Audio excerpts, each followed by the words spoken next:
যদি কালকে আমার মৃত্যুর অ্যালাউন্সটা যদি বাইজা যায়, এই প্রবাসে আসার পর কার কোন জিনিসটা শোনার পর ভয় লাগে আমি জানি না।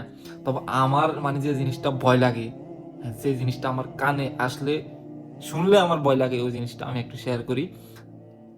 মানে কেউ মারা গেছে, হ্যাঁ, মাইকে অ্যালাউন্স করতেছে অমুকের ছেলে, অমুকের ভাই, অমুকের মা, অমুকের মানে যে হোক না কেন কেউ একজন মারা গেছে, এই জিনিসটা শুনলে আমার বুকের ভিতরে খাপ ধরে ওঠে। হ্যাঁ, কেমন জানি খারাপ লাগে ওঠে।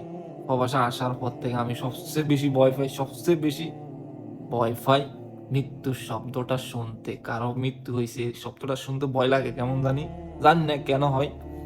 একদিন তো আমাদের সবাইকে মৃত্যুবরণ করতে হবে। তবে প্রবাসে আসার পর আমার এই জিনিসটা বেশি আমার সাথে, এই মৃত্যু শব্দটা শুনলে আমার ভয় লাগে। মানে কেমন জানি নিজের ভিতরে একটা ভয় কাজ করে। যদি কালকে আমার মৃত্যুর অ্যালাউন্সটা যদি বাইজা যায়, মাইকে মাইকে অ্যালাউন্স করে, তখন আমার মানে জিনিসটা আমার মাথার ভিতরে চলে আসে, হ্যাঁ?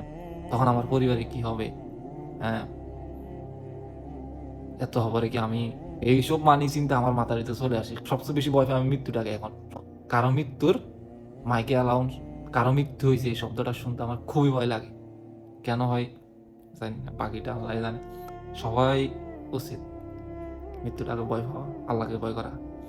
যেটা আমি প্রবাসে আসার পর করতেছি। আল্লাহ তুমি ক্ষমা করে দিও, জীবনে অনেক পাপ করছি।